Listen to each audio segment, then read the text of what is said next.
우리가 수요일 날 예배를 동절기에는 7시에 드렸고 하절기에는 7시 30분에 드렸는데 우리가 당분간 교회 성전 수리하는 기간 동안은 계속 7시에 드리도록 하려고 합니다. 차질이 없도록 매주 계속 여기서 예배 드릴 때는 7시까지 드리는데 성전이 지금 한 70% 이상 준공이 돼서 아마 5월 마지막 주에는 이리 본당에 가서 예배를 드리게 될 것 같고요. 거기서 한 두세 번 정도 예배를 드리고 6월 12일 날 입당 감사 예배를 드릴 예정으로 있습니다.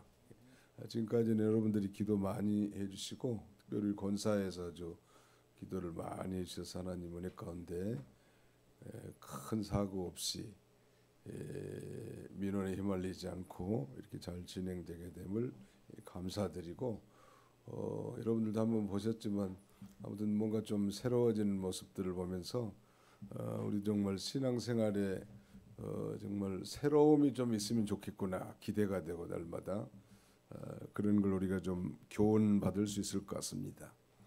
자, 오늘 증거할 하나님의 말씀의 제목은 바벨론에 대한 경고 혹은 바벨론에 대한 심판이라고 해도 되겠습니다. 참고로 이사야서는 그 역사적 순서대로 기록되지 않았기 때문에 자유주의자들은 이사야서가 적어도 2명 혹은 3명 정도의 저작물의 짜집기다 이렇게 반론을 주장하지만 우리는 성경을 절대적 진리로 믿고 그 역사적 순서대로 기록되지 않았다고 해서 다른 책이 아니고 그 모든 부분에는 다 공통된 주제, 이미지, 모티프 이런 것들이 존재하므로 동일한 저자, 즉 한 저자의 저작물이다. 즉 성령의 감동함으로 이사야 선지자가 기록한 단권의 하나님의 책이다. 이렇게 믿고 또 이렇게 배웠고 이렇게 가르칩니다. 그러므로 이 절대적인 하나님 말씀에 대해서 의심의 여지가 없는데 다만 성경의 역사적 순서대로 기록됐다면 참 좋겠지만 그렇게 기록되지 않았기 때문에 오해의 소지가 있지만 그러나 그 저자에게 하나님이 감동하신 대로 아니 중요한 목적대로 어떻게 보면 지난 시간에는 지난 시간 1장부터 12장까지는 주로 유다와 이스라엘에 대한 이 애언에 대해서 말씀하시고요. 그다음에 12장 이후부터는 이제 열방의 나라, 이방 나라에 대한 심판이었는데 그 첫 번째 등장하는 나라가 당시에 가장 강력한 제국이었던 아니 앞으로 등장할 가장 강력한 제국인 이 바빌로니아 즉 바벨론의 심판과 멸망에 대한 경고의 메시지가 기록되어 있습니다. 놀라운 일이죠. 바벨론 도대체 바빌론이 멸망할 수 있을까 할 정도로 당대의 아수르보다 훨씬 더 넓은 땅과 이 영향력을 가진 나라였지만 그러나 하나님이 심판하면 무너진다. 아멘. 네. 요새 미국이 붕괴될 것이라는 그런 아주 급진적 경제학자들이 있는데 달러 제국이 붕괴될 수도 있다는 것에 대해서 전혀 우리는 의심하지 않습니다. 왜냐하면 하나님은 아무리 세상 사람들이 강대국처럼 보이고 견고한 성같이 보여도 범죄하고 하나님을 떠나고 교만하고 거만하면 반드시 멸망시켰다는 건제나. 종종 제가 말씀드립니다만 그러니까 1990년대 후반 1997년 정도 되나요? 1989년 구소련 소위 소비에트 연방이라는 소련 제국이 무너지는 거예요. 총 한 방 안 쏴고. 그래서 15개의 나라들로 쪼개져 버린 것입니다. 소위 독립국가 연합이라고 하는 CIS로 표현하는데 저는 그때 어떤 감동을 받았는가 하면 그때 한참 제가 아주 은혜 받을 때인데 야 하나님은 살아계시구나. 한번 답시다. 하나님은 살아계십니다. 그래서 오늘 이 본문에 우리가 배울 중대한 교훈 중에 하나도 하나님은 역사의 주권자시다. 그러므로 하나님의 주권을 믿으라는 거. 또 하나님 이제 12장까지는 북이스라엘과 남유다에 대한 심판의 예언과 구원의 예언을 이렇게 언급하고 있는데, 바로 이제 이방 나라 가운데 대표적인 이 바벨론의 멸망에 대한 경고, 심판에 대한 경고의 메시지를 통해서 우리 하나님은 다만 택한 백성들, 즉 이스라엘 백성들의 하나님만이 아니고 이방 나라들도 다 주관하시는 전능하신 하나님이시다. 이걸 언제나 기억할 때 우리는 힘이 불쑥불쑥 솟아오른다는 거예요. 어떨 때는 하나님이 안 계신 것 같고 내 기도도 안 들어주시고 집안 형편은 정말 말이 아니고 앞길은 캄캄하고 도대체 하나님이 살아계신 거예요? 뭐 하는 거예요? 그런데 하나님은 이 역사의 수레바퀴를 우리가 눈치채지 못하게 서서히 굴려가면서 하나님의 뜻을 이루나가시고, 개인의 여정도 서서히 굴러가면서 하나님의 뜻을 이루가시는 전능하신 하나님이시라는 거. 아멘. 그러므로 그 하나님 앞에 죄짓지 말고 교만하지 말고 의롭게 살라는 거, 언약 백성으로서. 그것이 오늘 본문의 메시지예요. 사실 바벨론의 멸망이 한참 뒤의 일이고, 사실 바벨론에 아직 유다 나라는 바벨론의 포로 잡혀가지도 않았고, 그 다음에 지금부터 즉 이사야 선지자가 예언한 설교한 시점부터 약 180년 후에 바벨론이 멸망할 건데, 그동안에 유다도 포로 잡혀가고 엄청난 사건이 있음에도 불구하고 그 먼 훗날 이사야 선지자로부터 약 180년 후에 일어날 일을 심판에 예언하는데, 그 예언이 그대로 성취되는 거예요. 놀라운 일이죠. 아무리 미국은 참 좋은 나라죠. 우리에게 있어서는 참 좋은 이웃이고, 그야말로 한미 동맹은 정말 너무너무 중요하고, 우린 정말 상상할 수 없는 일이죠. 어떻게 저 태평양 건너에 독수리를 끌어다가 말이죠,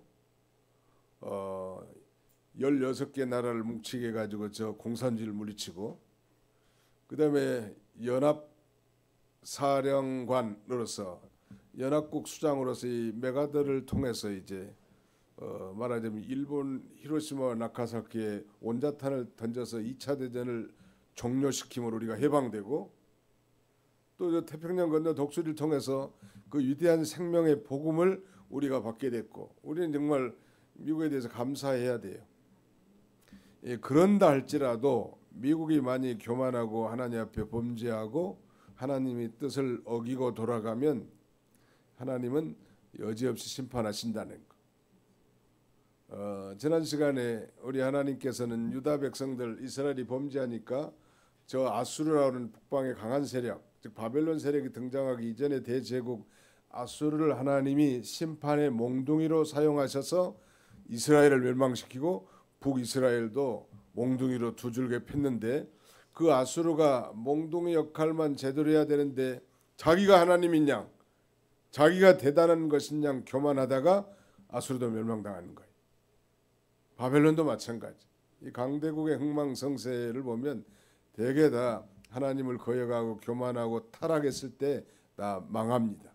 바벨론이 멸망한 마지막 시대 보면 이 벨사살 왕이 성전의 기명, 성구 그릇에다가 술 따라 마시다가 벽자에 갑자기 메네메네 데게 레보라신이라는 글씨가 써지면서 내가 여호와의 저울로 떠보니까 부족함이 비었다라고 심판의 메시지가 떴고 결국 멸망하지 않습니까? 누구한테 멸망하는가 하면 이 소위 헬라 제국, 바사 페르시아 제국에 멸망당하는 것. 그 교만하면 되겠어요, 안 되겠어요? 네, 항상 겸손하라. 근데 이게 참 마음 우리 자세는 항상 그렇지만 쓱 올라오는 거예요. 교만이 뭔가 좀 일이 되거나 권력이 있거나 공부를 잘하거나 얼굴이 좀 예쁘거나 눈에 쌍꺼풀이 있거나 아무튼 조금 다른 사람보다 나으면은 우리는 교만하기를 잘해. 주여 겸손한 목사가 되게 해주시고 거룩한 목사가 되게 해주시고 하나님 앞에 갈 때까지 하나님의 귀한 도구로만 쓰임 받게 해주옵소서. 이렇게 해야지 자기가 뭐 대단한 것처럼 자기가 한 것처럼 느부갓네살처럼 이렇게 낯소리하면 하나님이 반드시 심판하신다는. 요점이 오늘 설교 요점이 이거예요. 읽어도 우리가 솔직히 무슨 뜻인지 잘 모르시겠죠. 아신다면 대단한 거요. 안다는 거 이상한 일이에요. 이 일은 제가 아무리 봐도 잘 몰랐으니까요. 근데 하나님이 지금 바벨론을 어떻게 이 심판을 하냐면 군대들을 모아가지고 그 군대로 하여금 분기에 차가지고 하나님이 심부름을 하게 만드는 거예요. 저는 이 말씀을 준비하면서 어떤 생각이 드는가 하면 6.25 때 말이요. 그 이승만 대통령이 믿음이 좋고 영어가 잘 통하잖아요. 그래 미국의 뭐 트루먼 대통령이라든지 다 직접 전화해가지고 헬프미 할 수 있었어요. 지도자들은 외국어도 잘하는 게 좋을 것 같아. 그래서 그리고 제헌국회 때 기도하면서 헌법 제정을 시작했고 말이죠. 상당히 이 나라가 축복받은 나라예요. 근데 미국하고 우리는 뭐 연고가 없는 나라예요. 또 미국 군인들이 한국 전에 한 이 뭐 정확하게는 뭐 3만 5천이라고 하는데 약 5만 명이 죽은 거예요. 한국 전쟁에서. 그 젊은이들이 자유의 가치를 추구하기 위해서 있을 수도 없는 일이죠. 저 극동 지방의 아주 작은 이 나라 그것도 반도 이 나라의 자유와 시장 경제 이런 걸 중요하게 여겨서 그걸 가치를 지키기 위해서 미국을 주도한 16개 나라 기타 뭐 의료품이라든지 지원한 나라들도 있지만 이런 세력들이 한국으로 모여가지고 곳곳에서 싸워서 우리가 이 자유를 지키고 있는 것이고 한 80년 가까이 지금 유지해 온 거 아니에요? 이거 우리는 소중하게 여겨야 합니다. 이런 걸 무시하고 뭐 그저 잘만 사는 건 꼭 중요한 거 아니에요? 공산주의 돼가지고 뭐 부자 되면 뭐 하겠어요? 한번 생각해 보세요. 오늘 본문 2절에 보세요. 너희는 민둥산 위에 기치를 세우고 소리를 높여 그들을 부르며 손을 흔들어 그들을 존귀한 자의 문에 들어가게 하라. 민둥산이라는 건 나무가 없는 벌거벗은 산 아니요? 근데 거기다가 깃발을 높이 세워놓으면 그 깃발이 잘 보이겠습니까? 잘 안 보이겠습니까? 잘 보이게 하고 소리를 높여서 그들을 부르며 손을 흔들어 그들을 존귀한 자의 문에 들어가게 하라.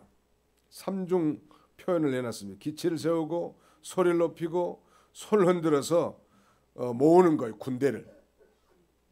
아마 미국이 주도해가지고 16개 나라가 그렇게 단합해가지고 한국전에 참여했고 이 자유 대한민국이 서게 된 거예요. 참 놀라운 일. 그래서 뭐 하자는 거예요. 지금 저 교만하고 거만한 바벨론을 이 심판하자는 거예요. 지금 하나님이 참 어떻게 일하시는가 하면요, 사람을 통해서 일해요. 사람. 또 국가와 세력을 활용해서 일합니다. 하나님이 막 직접 막 그런 게 아니라 사람을 통해서 사람을 세워서 일하는. 이번에 우리 이 공사 총 책임자는 조충현 목사님 친동생이에요. 좀 안 닮긴 했는데 아무튼 내가 조충현 목사님보다 좀 더 잘생겼다고 했더니 시험 들었어. 나는 당신도 잘생겼는데 당신 동생은 더 잘생겼다는 뜻인데 동생을 잘생기겠다고 이제 이게 한 5년 정도는 갈 것 같다고 그래. 뒤끝이. 근데 그 참 그 마음들이 따뜻한 분들이에요. 동생이나 형이나. 그리고 기술들이 정확하고 눈매가 예리해요. 제가 생각한 것보다 더 잘해주고 있습니다 지금. 그리고 또 하나님 앞에나 교회 앞에 잘하려고 애를 쓰더라고. 돈의 문제가 아니에요 이건. 좋은 사람을 붙여줬다는 거예요. 누가? 하나님이 보내주신 거예요 그게. 하나님이 보내주신 거라. 또 이제 그분하고 같이 일하는 협력하는 뭐 목공이라든지 뭐 전기, 철골, 용접, 뭐 지붕 이런 모든 사람들 보니까 대단히 일을 성실하게도 잘해. 일 잘한 사람 밑에는 일 잘한 사람이 있어야지. 일 잘한 사람 밑에 얼렁벌렁한 사람들은 같이 끝까지 가지 못해. 그게 이게 전부 다 여러분들이 기도 많이 해주셨고 하나님 우리 교회를 사랑하셔서 이렇게 좋은 분들을 보내주시고 붙여주는 거예요. 예, 저는 그걸 확실하게 믿고요.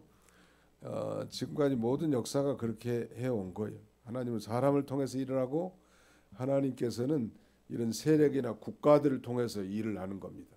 그래서 이 대한민국이 작은 나라지만요, 세계에 끼친 영향력은 크고요. 그래서 이 작은 나라는 이 관계를 잘해야 돼. 미국과도 관계도 잘하고 일본과 중국과도 관계를 잘하고 러시아하고도 관계를 잘하고 우리는 그러지 뭐 한쪽은 옳고 한쪽은 틀렸다. 한쪽은 백이고 한쪽은 흑이다. 그렇게 나간 건 그건 어리석은 거요. 팽가름하지 말라고. 우리 예수 믿는 사람들은 다 일장일단이 다 있다는 건 언제나. 여기 지금 하나님이 지금 바벨론을 심판하기 위해서 저 민둥산에다가 깃발을 높이 세우고 세력들을 소리쳐서 불러 모은단 말이에요. 근데 그 대표적인 세력 중에 하나가 메대인이다. 메대인. 자, 한번 보겠습니다. 17절 같이 한번 읽어봅시다. 17절 시작. 보라, 은을 돌아보지 아니하며 금을 기뻐하지 아니하는 메대 사람을 내가 충동하여 그들을 치게 하리니. 여기 내가 하는 것은 바로 여호와 하나님을 가리킵니다. 보라, 은을 돌아보지 아니하며 금을 기뻐하지 아니하는 메대 사람을 내가 충동하여. 옛날 성경은 충동하여 이 말을 격동시켜 이렇게 돼 있어요. 하나님이 충동시켰다는 게 조금 어울리지 않는 표현이긴 하지만 하나님이 우리식으로 하는 감동을 주셔서 그 일을 하게 하시는데, 고대 전쟁이라는 것은 다 재산 뺏는 거 아니요? 다른 나라를 침략해서 부를 축적하는 거, 은이나 금이나. 그런데 이 메대 사람들은 은도 돌아보지 않고 금도 기뻐하지 않으면서 오직 바벨론을 멸망시키는 데만 혈안이 돼 있으니까 얼마나 철저히 바벨론을 심판하겠는가 한번 생각해 보시죠.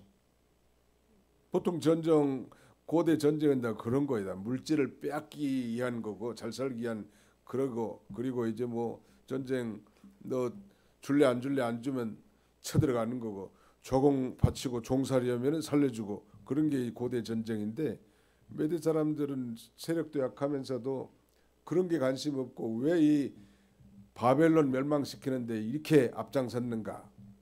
아마 이 메대인들이 아수르 때부터 엄청난 핍박을 받은 모양이에요. 아수르 민족. 결국 아수르가 무너지고 바벨론이 됐잖아요. 우리가 마치 그 한일 관계라고 좀 생각하면 될 것 같아요. 우리 뭐 다른 나라한테 지금 좀 덜 섭섭한데 일본한테는 지면 돼요, 안 돼요? 그런 것 같아 보니까. 다른 나라한테는 좀 저도 괜찮아. 일본한테는 무조건 이겨야 돼 아무튼. 아니 그래서 뭐 그 축구 중계한 사람들 뭐 도쿄 대전, 서울 대전 전쟁이라는 거 말하자면 그런 세력을 모으고 결국 이 메대 사람하고 당시의 신흥 세력인 바사 사람하고 협력해 가지고 바벨론을 멸망시킵니다. 근데 그 세력이 아주 미미한데 하나님이 함께해서 심판의 도구로 쓰임 받으니까 그 엄청난 강대국이 다 무너져 버리더라는 거예요. 놀라운 일이죠.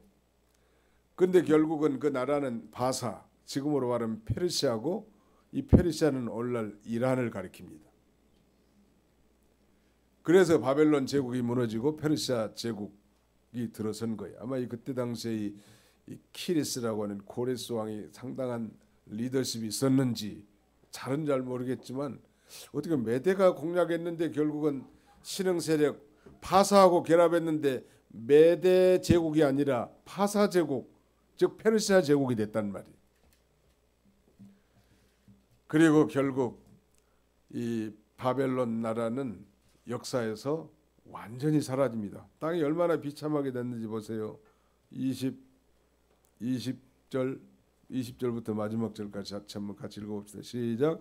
그것에 거주할 자가 없겠고 거처할 사람이 대대 없을 것이며 아라비아 사람도 거기에 장막을 치지 아니하며 목자들도 그곳에 그들의 양떼를 쉬게 하지 아니할 것이요 오직 들짐승들이 거기에 엎드리고 부르짖는 짐승이 그들의 가옥에 가득하며 타조가 거기에 깃들이며 들량이 거기에서 뛸 것이요 그의 궁성에는 승냥이가 부르짖을 것이요 화려하던 궁전에는 들깨가 올 것이라.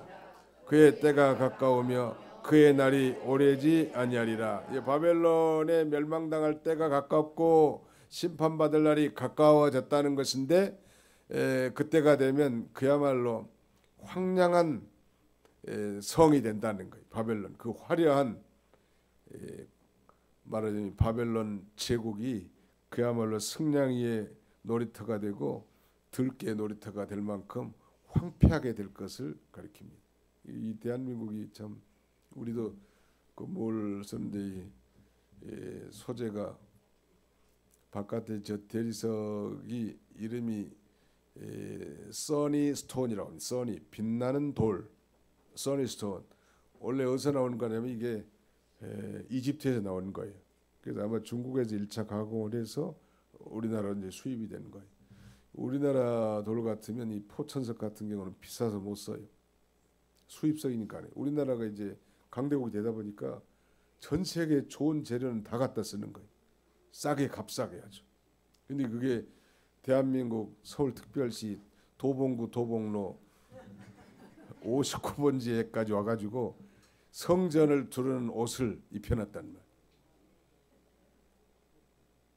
근데 황폐하게 되면 그야말로 당시에 이 바벨론이 번성했을 때는 막 시골에서 뭐 다 도시 집중 직장도 있고 일자리 잡기 좋으니까 다 바벨론 도성으로 다 모였는데 이제 전쟁이 일어나니까 하나님의 심판이 오니까 다 흩어져요. 다 흩어진다. 거기 지금 거기 그랬잖아요. 14절 14절부터 16절까지 같이 읽습니다. 시작. 그들이 쫓겨노르나 모으는 자 없는 양같이 각기 자기 동족에게로 돌아가며 각기 본향으로 도망할 것이나 만나는 자마다 창에 찔리겠고 잡히는 자마다 칼에 엎드러지겠고 그들의 어린 아이들은 그들의 목전에서 멸침을 당하겠고 그들의 집은 노략을 당하겠고 그들의 아내는 욕을 당하리라. 전쟁의 비참함 이루 말할 수 없죠. 다 돈벌이 하려고 바벨론 도성으로 다 모여들었는데 전쟁이라 심판하니까 이제 다 고향으로 다 흩어지는. 서울로 사람들이 집중하는 건 다 일자리 구하기 쉽고 그래도 서울에 와서 알바라도 하면 먹고 살기가 좋으니까 모이지만 이 전쟁이라 가지고 폐허가 되면 다 지방으로 내려갈 수밖에 없는 것처럼 그렇게 비참하게 될 것을 가리킵니다. 그래서 6절에 보면 너희는 애곡할지어다 여호와의 날이 가까웠으니 전능자에게서 멸망이 임할 것이미로다. 그러므로 모든 손의 힘이 풀리고 각 사람의 마음이 녹을 것이라. 그들이 놀라며 괴로움과 슬픔에 사로잡혀 해산이 임박한 여자같이 고통하며 서로 보고 놀라며 얼굴이 불꽃 같으리로다. 보라 여호와의 날 곧 잔혹히 분냄과 맹렬히 노하는 날이 이르러 땅을 황폐하게 하며 그 중에서 죄인들을 멸하리니. 죄인들을 멸한다고 그랬죠. 근데 이들의 죄가 특별히 어떤 죄냐면 11절 12절 같이 읽습니다. 11절 12절 시작. 내가 세상의 악과 악인의 죄를 벌하며 교만한 자의 오만을 끊으며 강포한 자의 거민을 낮출 것이며 내가 사람을 순금보다 이수하게 하며 인생을 오빌의 금보다 희귀하게 하리라. 하나님께서 세상의 악과 즉 바벨론 땅에 만연한 악과 그 악인의 죄를 벌하되 교만한 자의 오만을 끊으며 강포한 자의 거만을 낮춘다. 아주 교만한 거, 강포한 거 이런 것들을 다 심판하시겠다는. 하나님 아무튼 죄가 들어서면 심판받는데 어느 정도로 심판을 받는가 하면 오늘 본문에도 나왔지만 소돔과 고모라가 심판을 받은 것처럼 철두철미하게 심판을 받게 될 것을 이렇게 말씀하고 그리고 사람들이 순금이 희소하고 오빌의 금이 희귀한 것처럼 인구가 얼마 남지 않는다니. 러시아인지 뭐 라트비아인가는 여자들이 많대요.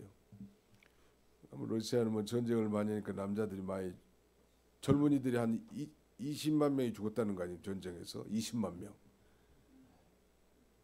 그러니 그 20만 명의 짝들은 다 싱글 아니에요. 그래서 러시아의 처녀들이 한국 남자들하고 결혼하기를 그렇게 좋아한다니. 한국 남자들은 매너도 좋고 K-팝도 잘하고 아주 뭐 전 세계 총각들이 아니 전 세계 처녀들이 한국 남자들을 그렇게 좋아한대요. 지금 시대가 옛날하고는 참 많이 바뀐 시대예요. 이게 순금 드물죠, 희소하죠. 요새 금값이 얼마나 비싸요. 금을 누가 모으는 모양이야. 중국의 시진핑이가 다 모아버린 모양이야. 막 세계 패권을 휘두르려고. 그러니까 금이 이렇게 뭐 엊그저께 5만 원짜리가 지금 한 돈에 얼마예요? 70만 원까지 한다. 이게 말이나 돼? 금 좀 가지고 있었으면 부자 될 뻔했어.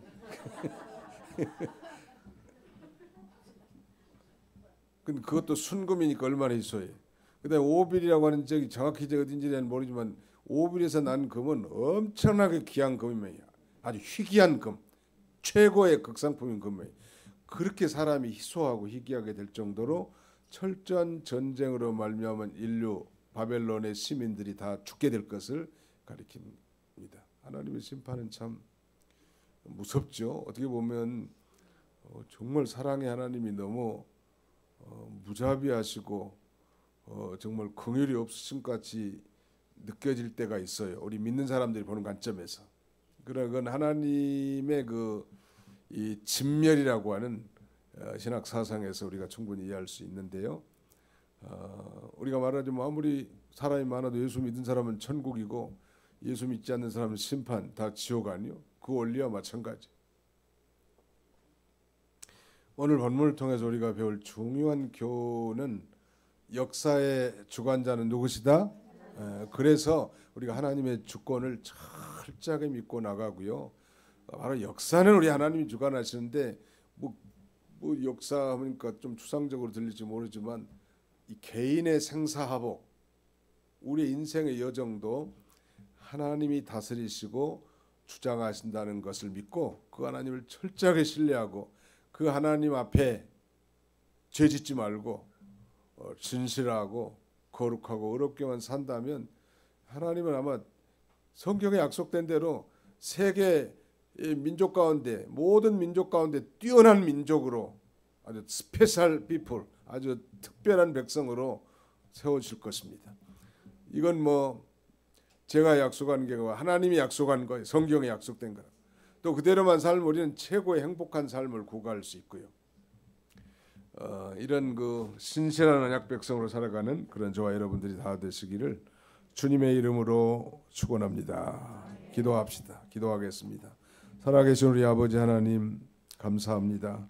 이 저녁에도 저희를 주의 전으로 불러주시고 3일 저녁 예배로 모여서 우리 하나님 앞에 예배하게 하심을 진심으로 감사하옵고 감사를 드립니다. 자비로우신 아버지, 참으로 전 세계가 두려움에 떨게 만들었던 이 대제국 바벨로니아도 결국 하나님의 심판을 받아 멸망될 것을 180년 전에 선자 이사야를 통하여 성령으로 예언하고 경고하게 하신 아버지 하나님, 우리 하나님 바로 역사의 주관자시며 그러므로 우리는 여호와 하나님의 주권을 철저하게 믿고 살아계신 하나님 앞에 살아갈 수 있는 우리 모두가 다 되도록 하나님 아버지 인도해 주시옵소서. 하나님은 방법이 많으시되 축복하시는 방법도 많고 심판하시는 방법도 많은데 저 강대국 바벨론 제국을 멸망시키기 위해서 저 민동산에 높은 깃발을 세우시고 소리질러 손짓하여 아버지 저 바벨론을 쳐들어갈 대적들을 모으신 아버지 하나님, 우리 하나님의 이 어미하심과 우리 하나님의 이 전능하심을 언제나 믿고 그 하나님을 나의 하나님으로 모시고 그 하나님을 찬양하며 그 하나님께 노래하며 그 하나님을 도움으로 삼고 나가는 우리 모두가 다 되도록 하나님 아버지 인도해 주시옵소서. 성전 수리하는 가운데 있사오니 이 성전 수리가 하나님의 은혜 가운데 잘 맞춰지도록 도와주시고 또 하나님께만 큰 영광이 돌아가도록 하나님 도와주시고 안전사고나 아버지 또 민원에 휩쓸려 하나님의 영광이 가려지지 않도록 하나님이 친히 막아주시옵소서. 여러 가지 환난과 질병과 고난 중에 있는 형제들, 가정에서 병원에서 요양원에서 입원 중에 있는 우리 모든 지체들을 기억해 주시되 저들이 정말 환난과 고난과 역경 가운데서 낙심하지 않고 끝까지 하나님을 의지하고 바라보고 소망할 수 있도록 하나님 인도해 주시옵소서. 남은 주간도 주님이 친히 함께 해주시기를 간절히 바라옵고 예수님의 이름으로 기도하옵나이다. 아멘.